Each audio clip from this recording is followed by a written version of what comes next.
अस्सलाम वालेकुम व्यूअर्स, मैं हूँ यशवीन जमाल। आप देख रहे हैं मेरा ऑफिशियल यूट्यूब चैनल।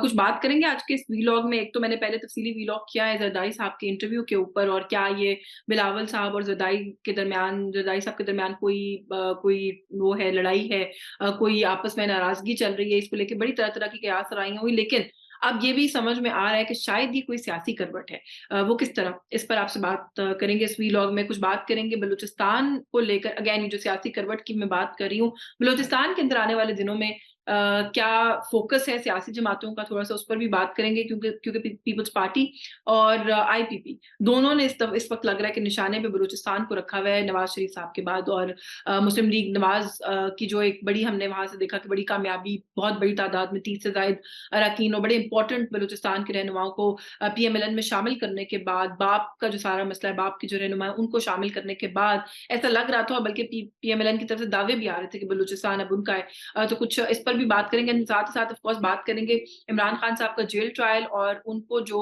आज पेश होना है,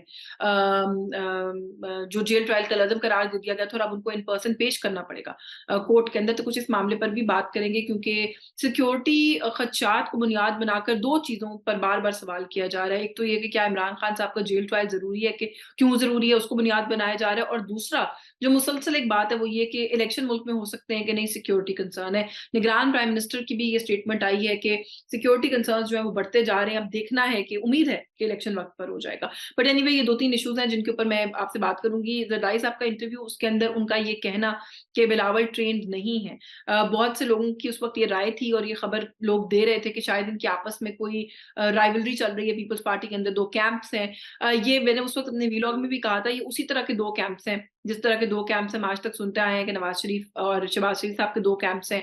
पीएमएलएन के अंदर सदाकत तो आज तक कोई उन कैंप्स के अंदर से नहीं निकली, बल्कि जब भी मौका बनता है, ज़रूरत पड़ती है, तो जमात के अंदर दोनों जो भाई हैं वो बिल्कुल साथ-साथ खड़े दिखाई देते हैं। कुछ ऐसा ही मामला अब लग रहा है कि पीपल्स पार्टी, या तो उस फ़ॉर्मूला को पीपल्स पार्टी एप्रिशिएट करती है, और पीपल्स पार्टी ने जो है उसी फ़ॉर्मूला को अडॉप्ट कर लिया है, और गुड कॉप बैड कॉप हर चीज़ में खेल रहे हैं। बिलावल की एक स्टेटमेंट आती है, उसी के काउंटर के अंदर एक बड़ी मध्यम सी, बड़ी बैलेंस सी स्टेटमेंट जो है ज़रदारी साहब की आती है।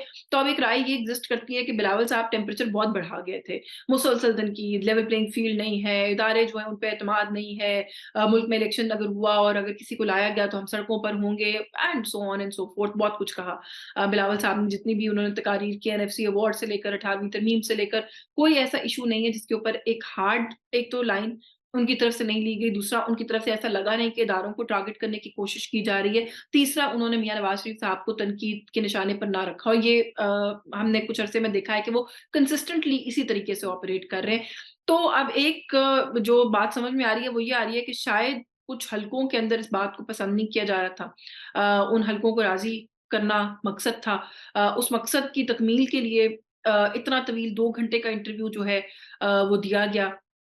हमने देखा कि वो जो लोग जो मैटर करते हैं, या वो लोग जिनको निशाने पर होना चाहिए, ज़रदारी साहब ने सबको निशाने से उतारने की कोशिश की गई। पंजाब की बात आई तो मोहसिन नकवी साहब को बेल आउट कर दिया। नदीम अफ़ज़ल चंद साहब के लिए कह दिया कि उसको तो कुछ पता ही नहीं है किसी चीज़ का। बिलावल साहब की बात आई तो जब पूछा गया कि वो तो ये बातें कर रहे हैं, तो कहा जी उसको भी ट्रेनिंग की ज़रूरत है, वो भी ट्रेन्ड नहीं है। फिर ये मैसेजिंग की कि पार्टी अभी भी मेरी है, मैं पार्टी हूँ। बिलावल पार्टी नहीं है, कि जो टिकट तो मैंने देना है, उसका टिकट भी मैंने देना है। To an extent he went on to say that even कि उसका टिकट जो है वो भी मैंने ही अलॉट करना है, या मैंने ही इश्यू करना है। तो एक तो ऐसा लग रहा है कि जहाँ पर वो मैसेजिंग गलत जा रही थी, नापसंद की जा रही थी, वहाँ पर मैसेजिंग को सॉर्ट आउट करने की या दुरुस्त करने की एक कोशिश ज़रदारी साहब की तरफ से की गई है। मैंने बलूचिस्तान की जिस स्टोरी का हवाला दिया और बात की, वो उसी से जोड़कर ये कहा जा रहा है कि शायद उसके नताइज भी पीपल्स पार्टी को मौसूल होना शुरू हो गए हैं। पहली मर्तबा प्रोबेबली, अगर कहीं पहले हुआ है और मैं गलत कह रही हूँ तो मेरी ज़रूर कोई तस्हीह कर दे। लेकिन पहली मर्तबा अपना यौम तासीस बलूचिस्तान में पाकिस्तान पीपल्स पार्टी की तरफ से मनाया जा रहा है 29 नवंबर को। पाकिस्तान पीपल्स पार्टी की जितनी कोई सेकंड टियर और इम्पोर्टेंट लीडरशिप है, वो सारी की सारी क्वेटा में मौजूद है या जा रही है, ऑन देयर वे है।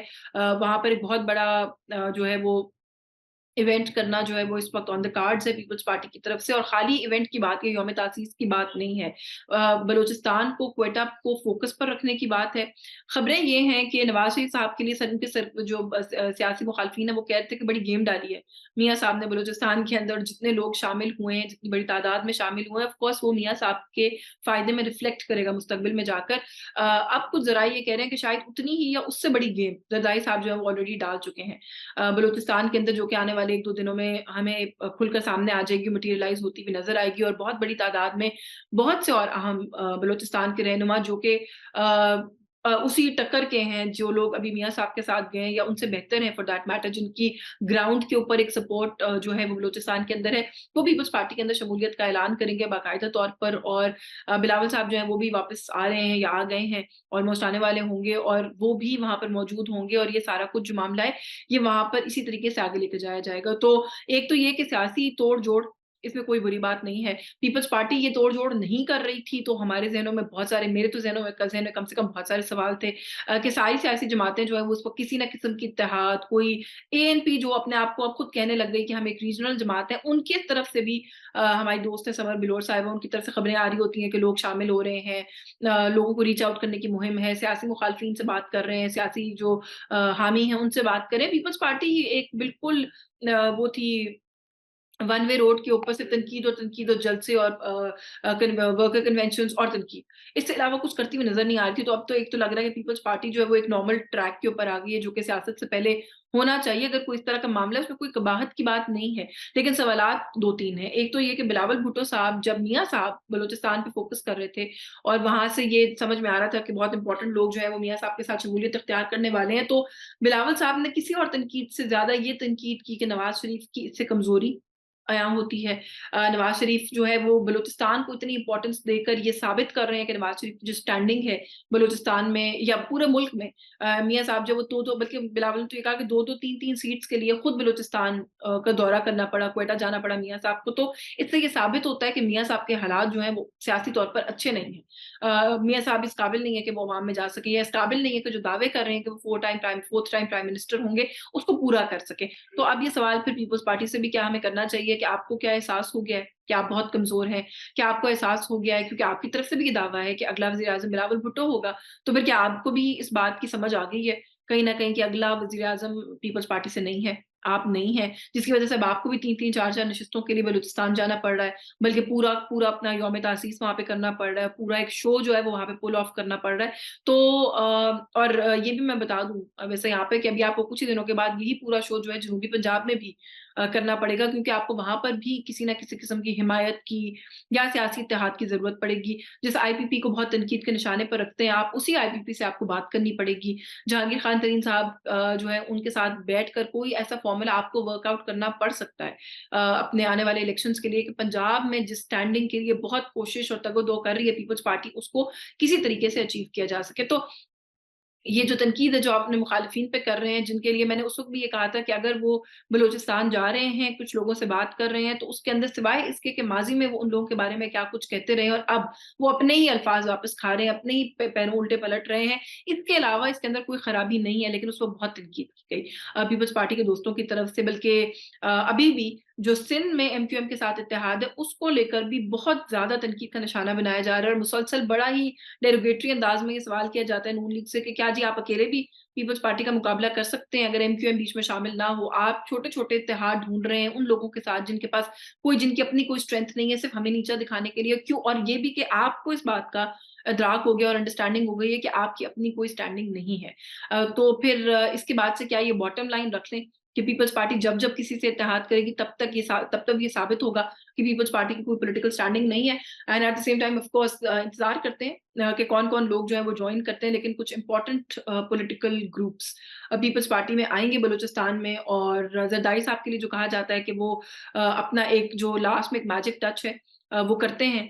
तो मेरा ख़्याल है वो मैजिक टच किया उन्होंने, ऑल्दो मैं इसके ऊपर भी कभी वैसे एक सेपरेट व्लॉग करूँगी कि मेरा इस बारे में बिल्कुल एक फ़र्क मौक़िफ़ है कि ज़रदारी साहब जो हैं वो कोई मैजिक टच नहीं है उनके पास, और जमात को ज़रदारी साहब के आने के बाद से सिर्फ़ और सिर्फ़ नुकसान ही हुआ है। एक ऐसी सियासी जमात जो कि एक कौमी सियासी जमात थी, चारों सूबों की ज़ंजीर का जो एक फ़ेस था, एक सियासी जमात का, उस सियासी जमात के साथ ऐसा क्या हुआ है? पिछली एक लेट्स से दिहाई कह लेते हैं, दिहाई भी खैर हाँ, एक दिहाई कह लेते हैं पिछले 8-10 सालों के अंदर ऐसा क्या हुआ है कि वो जमात जो है वो सिर्फ़ एक सूबे की सिंध की सेंट्रिक जमात है, वो भी रूरल सिंध तक महदूद जमात जो है वो बनकर रह गई और पंजाब में अब पीपल्स पार्टी की डिस्कशन इस कॉन्टेक्स्ट में होती है कि पीपल्स पार्टी का कमबैक कब होगा। ये बात तयशुदा है कहीं न कहीं हम सबके ज़हनों में कि पीपल्स पार्टी पंजाब में नहीं है, उसे वापस आने की ज़रूरत है। तो इसलिए वो एक I think that's debate for another day उस पे कभी और बात करेंगे एंड ऑफ कोर्स कल इमरान खान साहब की एक झलक क्या उनके चाहने वालों को, उनके कारकुनान को देखने को मिल सकती है? क्या इतनी तवील वो अगस्त से जुलाई के आखिर और अगस्त से शुरू हुआ हुआ मामला खान साहब दोबारा कभी बाहर नहीं उनको लाया गया, उनकी ट्रायल्स को भी जेल में करने की कोशिश की गई जिसको अभी कलअदम करार दिया गया और उसकी वजह से ये एक्सपेक्ट किया जा रहा है कि खान साहब को जो है वो कोर्ट में जब पेश किया जाएगा तो खान साहब जो है वो क्या उनको मीडिया से इंटरैक्ट करने दिया जाएगा? क्या उनकी पेशी में लोगों तक एक्सेस उनको होगा? क्या मीडिया उनकी एक झलक देख सकेगा कि नहीं देख सकेगा? ये एक सवाल है, जो आज के दिन उसका जवाब जो है वो हमें मिलेगा। क्योंकि इस वक़्त एक बात ये भी कही जा रही है और बहुत कुछ बाअसर ज़राए ये क्लेम कर रहे हैं कि कल सिक्योरिटी को बुनियाद बना आज सिक्योरिटी को बुनियाद बनाकर ये कहा जाएगा कि खान साहब को जेल में कोर्ट में पेश नहीं किया जा सकता।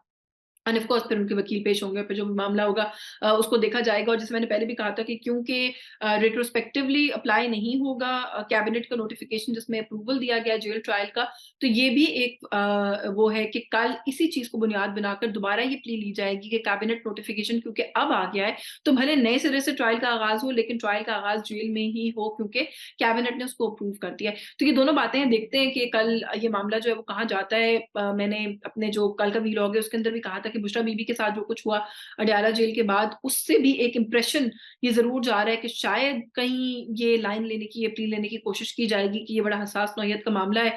खतरा तो पहले ही है खान साहब को सिक्योरिटी का कोई कंसर्न ना डेवलप हो जाए तो खान साहब को ना लेके जाया जाए कोर्ट। सो लेट्स सी ये जो बात है ये कहाँ जाती है और जब ये हो जाएगा सारा मामला तो उसके बाद भी जो तफ़सीलात हैं वो मैं आपके साथ शेयर करूँगी। आज के इस व्लॉग से बस यही कुछ आपको चैनल अगर पसंद आ रहा है तो प्लीज़ हमारे चैनल को सब्सक्राइब कीजिए, मेरी वीडियोज़ को लाइक कीजिए, मेरे कंटेंट को शेयर कीजिए। मुझे इजाज़त दीजिए। अल्लाह हाफ़िज़।